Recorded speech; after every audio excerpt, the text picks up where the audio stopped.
Good morning. Uh, okay, waking up in this beautiful view right in front of me.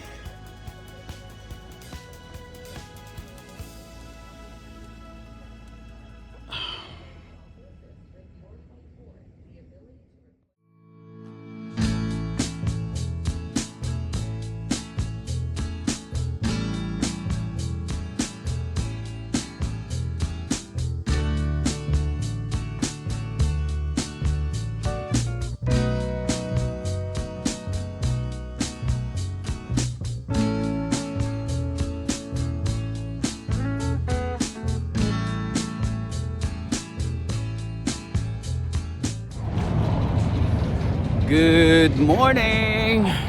Good morning here in Chicago. So today I am just gonna walk around.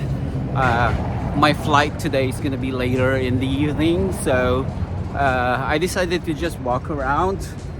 I really wanted to go to that 360 degrees views up on the building, but I am kind of scared of that heights. That's so much, like, it's okay if it's like plane, but if it's like land and then you go up, I'm so afraid to see.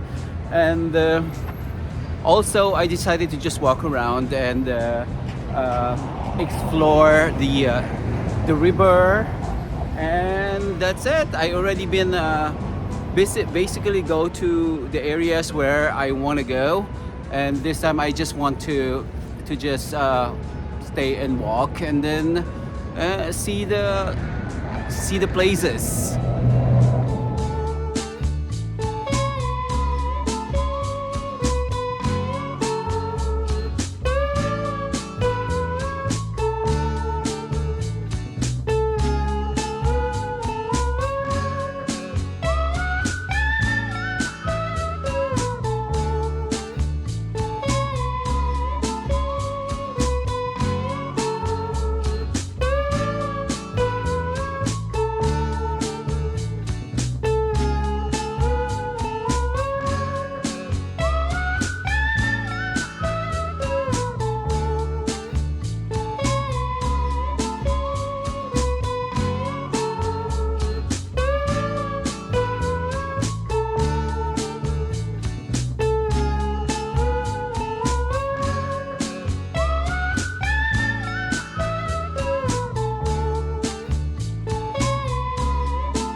There's something liberating about traveling alone, right? The freedom to go wherever you want, whenever you want. No compromises, no waiting for others to catch up.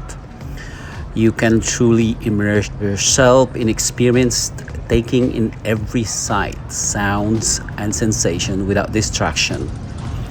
For me, the day started with a delicious breakfast, fueling up for a morning stroll along Chicago River.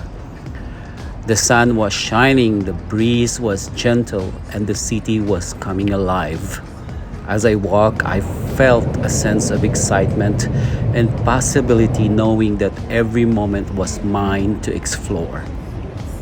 And then I boarded a river cruise where I learned about the incredible architectural story of Chicago. From the iconic Willis Tower to the majestic Wrigley Building, every landmark has a story to tell. The city's rich history, innovative design, and stunning skyline all came alive as I cruised along the river. As I listened to the guides' stories and anecdotes, I couldn't help but feel a deeper connection to this vibrant city. All right, let's go head up to the Trump Tower, actually located in Wabash Avenue. That's where the Trump Tower is located at.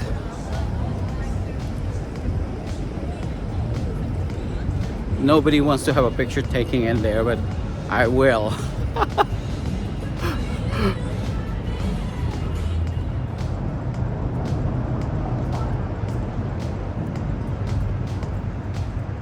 The architecture, the culture, the people in every aspect of Chicago seems to blend together in perfect harmony. Traveling alone allows you to absorb experience like this, to reflect on your thoughts and feelings without distractions. It's a chance to reconnect with yourself, to rediscover your passions and interests, and to create memories that will last a lifetime. Whether you're a seasoned traveler or just started to explore, I encourage you to take the leap of experience the joy of solo travel. You know what amazing stories you'll uncover or what incredible memories you create.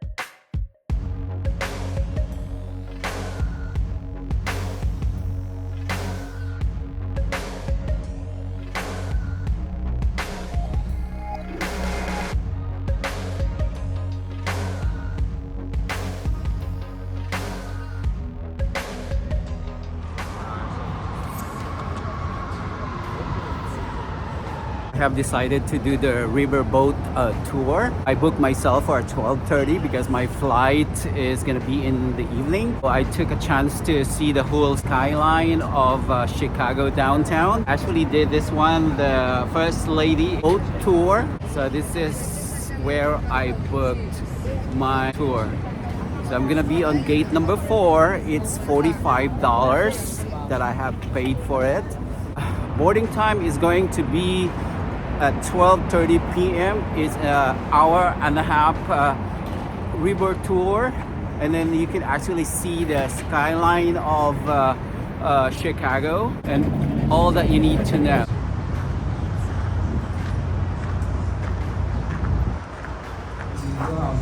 This is the actual boat that I'm going to ride onto to see the beautiful city of Chicago along the river and the coastal sides as well. Come along with me as I explore the city of Chicago.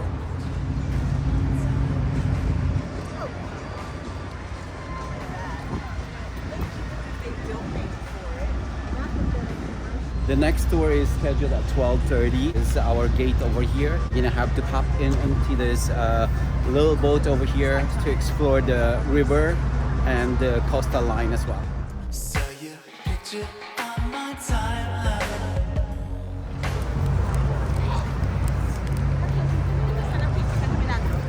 Our boarding time, and we're getting into the boats. I am in gate number 4. Hi, how are you? Good, good. How about you? Very good, thank you. It's okay?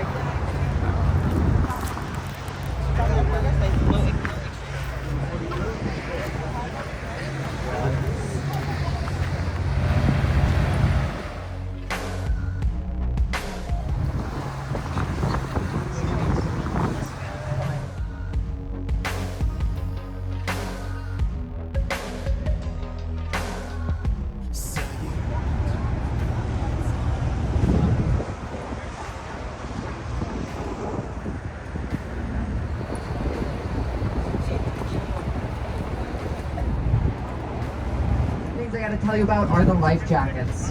In this big green smoke screens. Don't reach up, don't try to grab them, don't try to do pull-ups on them, nothing like that. They're covered in garbage and trash and rust. You'll get tetanus, we don't have to have shots behind the bar. Anything else, the chairs, do not stand on them, don't, pose for pictures standing on top of them. You'll fall over, we'll have to do paperwork. I don't want to do paperwork. Now we are headed towards the lake. But before we get that, if you look back into the left-hand side of the boat, you're going to see a short, squat building with glass all around it. That is the Apple Store. I call it the Apple Aquarium because they don't like it when I tap on the glass, but that is also the location for the first non-native settlement out here in Chicago by this guy called Jean-Baptiste Pointe-de-Sable, who was a Haitian man who came to Chicago where the Chicago River met the lake and started a fur trading post. Now if you look around, you're going to notice there's not a whole lot of lake out here yet. That's because everything beyond Michigan Avenue is man-made. All of this is compiled on rubble and trash and landfill. Eventually it got packed down so thick that they could put buildings on top of it.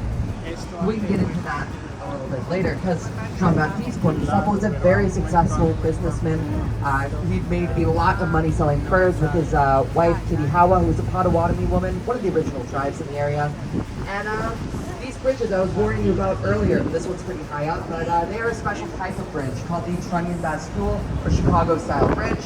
And Trunnion Bastille, that's a stolen French word, basically means seesaw, teeter-totter, cantilever, something like that. And they go up and down a engine. And the engine, you might think, got to be really big, that's a lot of steel, that's a lot of weight. Not necessarily. Because it's so well balanced, those things operate with an engine that can fit inside a Volkswagen Bug.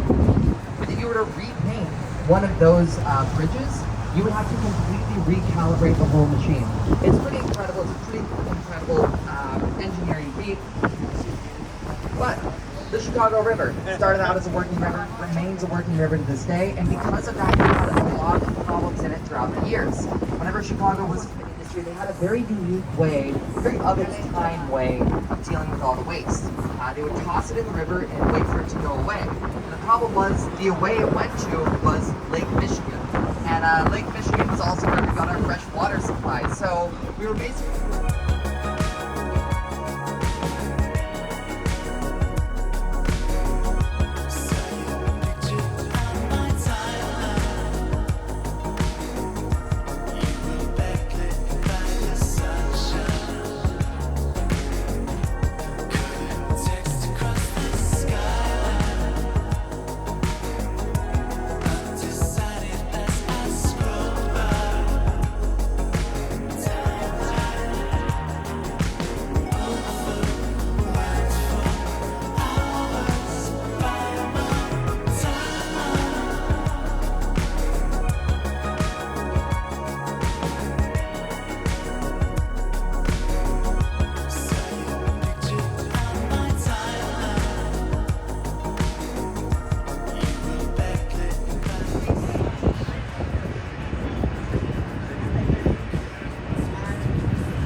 The water is rushing coming in on the side. It's the same thing in Panama Canal, that is like the water is rushing inside to lift the boat up, and then that's the time that we can go in. So it's like a lot. Like in Panama, also in Alaska, they have that. Once the water is gonna come in, the boat will rise up. The level of the water along the river becoming lower, we're lifting up. So that is the reason why we're still here. Basically, the water in the lake is not the same level as the water along the river right there behind me. So let's go, I'm gonna show you.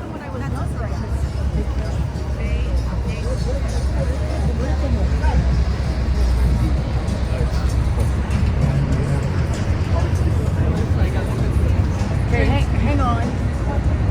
You can actually see the water in the river is lower than where we are. That is the reason why we have to wait for a while. Oh, here we go. The water is filled in. Now we can go into the Lake Michigan.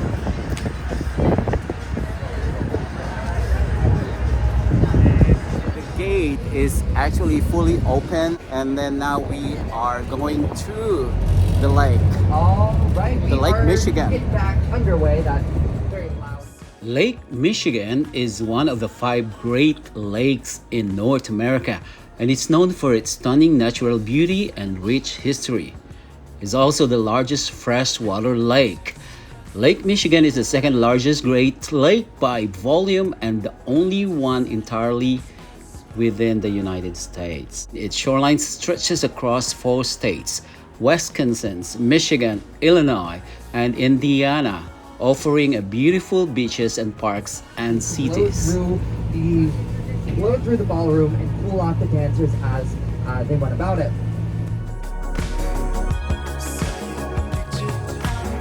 Which George Washington Ferris replied, "We didn't need those ones anyway." Surprisingly, people still got on it, most likely due to the fact that at the base of the building they had a bar where you could get a shot of whiskey with your ticket, build up that liquid courage so you could take the 30-minute journey around the wheel. And actually, nobody knows the final resting place of the original Ferris wheel, but it is alleged that it was used in the St. Louis World's Fair, at which point it was for all of the tourists and many of the surrounding areas and suburbs. And if you look off to the right, you're going to see it looks like a circus tent out in the middle of the lake. That is the water pit. That is the water intake valve that they dug to so that they could get fresh water. Right, absolutely mind-blowing engineering feat. But directly behind us here is a freshwater body in the world. That is what the Great Lakes are. And they are all glacially created. Near the end of the Ice Age, you had massive sheets of glacier extending all the way out about Michigan Avenue, and then the world started heating up. And so they would freeze and thaw, and slowly rub across the clusters of steamers, eventually carving the Great Lakes and melting into themselves. And you have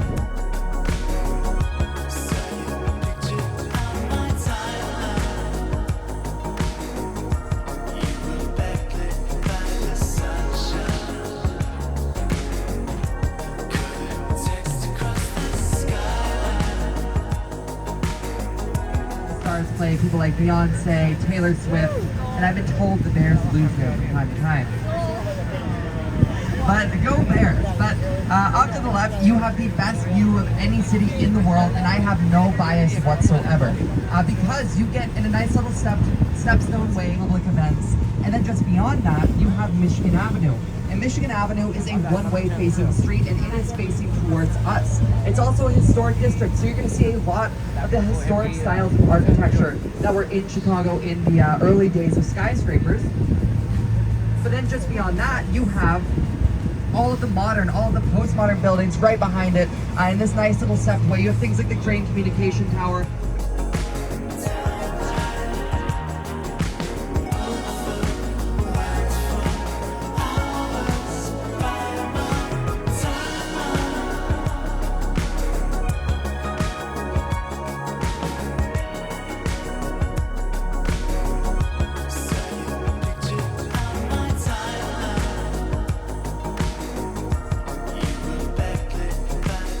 We are back to the river. We're just waiting right now the water to lower down. Step foot in the same Chicago twice. Now, off to the right, we have an area called Streeterville. And there's nothing interesting about the streets. There's nothing cool or fun. We'll see if this is a very fun. Now, up to the left, you're going to see a big triangle building. Beyond that triangle building, you have Genie Gang's Aqua. It's a building with strange undulating balconies near the top. And those are designed to look like the windswept limestone canyons along the Great Lakes. I mean, there's glass getting themselves hurt, which surprisingly is not in every building. Absolutely mind-blowing that they don't do that. Now, directly to the left, that big trend as we move down the river. And I'm going to start on the right-hand side with the big clock tower and that white terracotta building. That is the Wrigley Building, designed by, yes, those Wrigleys. And the Wrigley Company actually didn't start out as a gum-selling company. They started out as a soap company, and they would put sticks of gum in the soap to sell more soap. People loved the gum, they didn't really like the soap, and so they eventually switched over and bought that building entirely with cash, which is a lot of sticks of gum. But from this angle, you can see it as a two-part building. Now to our left, we have 35 West Wacker Drive. It is the sort of building in the gray flannel suit with the metal bars in the window and those sort of column-looking things. That is an advertising agency. The Leo Burnett Building is what it's usually called, usually referred to as. And that is where all of your favorite cartoon characters come from, whether it's the Jolly Green Giant, the Pillsbury Doughboy, the Rice Krispie Treats, the Marlboro Man. All of them were invented in that building up there. And that is also where Mad Men was supposed to have been set. That's a lot of ad men living in that building, if that's your sort of thing. Now, pocket watches. So if you want them coming into work on time, you need a way for them to tell the time. And that's on the other side of the building. It's going to be 4 sets of windows. And the reason for that is not because they thought it looked cool. It's because they needed to adapt to the material conditions of the world around them. LaSalle Street, Wacker, it is an Art Deco building. And if you want a great way of telling if a building is Art Deco, that setback is a key. Also, put your finger at the bottom of the building, drag it all the way to the top, and your finger's not going to be stopped by a lot of things. That's that verticality. Those windows are tall and narrow. But the reason that building is set back isn't because they thought it was a cool aesthetic flourish. It is because the law required it. This was in the days, in the early days of skyscrapers, when people thought we might be building open air caves for us to live in, where no light would filter down to the streets of Chicago, and it would be terrible. And so they said, if you're building a tall building, you have to set it back to allow light to come down to the streets. And so if you see a building like that, because if they didn't, you'd be rattling the brains of all the people in the offices up above. And we are going to be heading down the South Branch a little bit, so we are very lucky, and we're going to get a great address on which it was built. And you're also right now going to see the boat reflected back into us. So if you're wearing a piece of very colorful clothing, you can actually see yourself right up there. It's a very cool thing. And the designers behind this building thought that the way a building met the ground was a lot more important than the way the building met the sky, because you're going to spend most of the time near a building on the ground, walking around it, inside of it, stuff like that. You're not going to be as worried about what it looks like at the top. And on the left, you're going to see another building designed by the same people, Dutch partners, and they thought the same thing. They wanted to bring a very interesting experience on the ground. That's the Bank of America building. And so they have those big tridents reaching all the way down to the ground, all the way to the river. It's because any new building along the Chicago River needs to have a publicly accessible riverwalk. So all of the new buildings are going to have some interesting way of dealing with that, of bringing that into focus, and making their riverwalk a little bit more interesting than anyone else's. But as we go past that, that is a very recent addition. And so whenever we look at the Chicago Opera Building, we're going to notice that they did not do this. And that they meet the river in a very different way. If you remember that river story, not a lot was going on the Chicago River that you wanted to see. It was all trash, it was all garbage, so they put the back of the opera facing the building. And if you look at the building, you'll notice most of it is not opera building. Operas don't make a lot of money. They usually don't make any money. And so they had office space added to this building so that they could sell the office space and use that to fund the opera. Again, Art Deco design. You can see another aspect of Art Deco, that design that show the faces of comedy and tragedy looking out into us. This building, this opera, not very successful when it first started because it opened up just days before the Great Depression, and so it basically immediately went out of business. Now, off to the right, you have some buildings that are designed by these people called the Three Blind Mice occasionally. These were not designed by Mies van der Rohe, that big black and steel glass guy, but they're designed basically in a copy of it.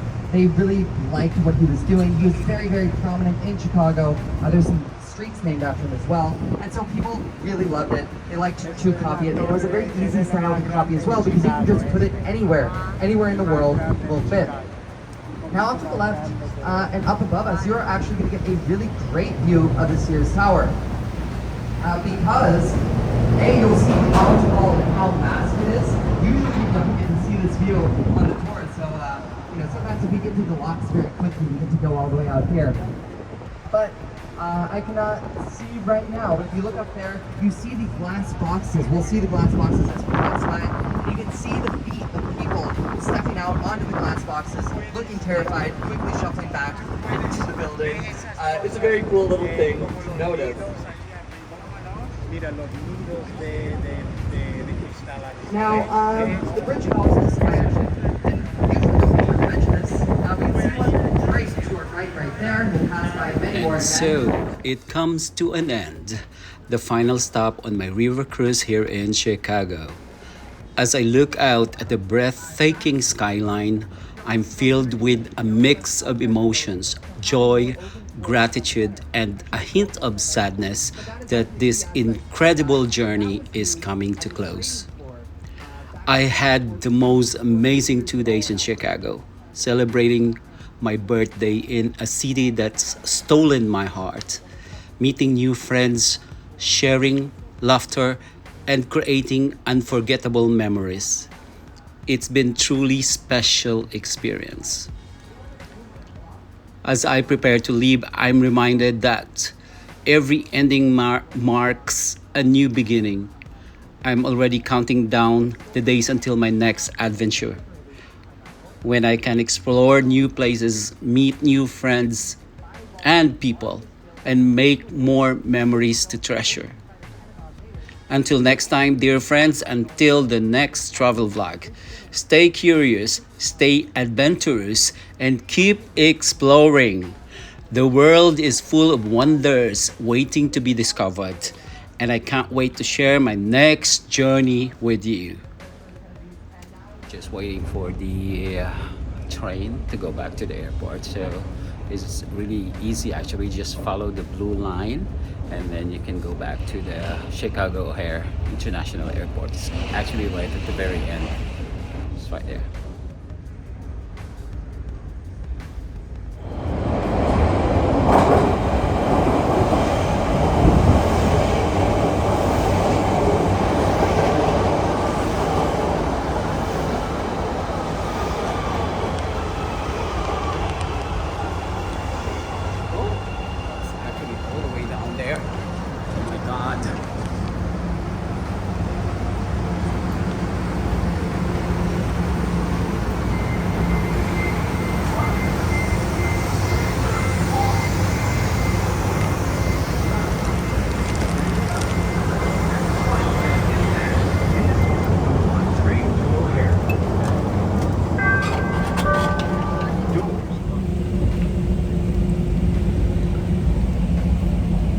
Chicago and Milwaukee is next.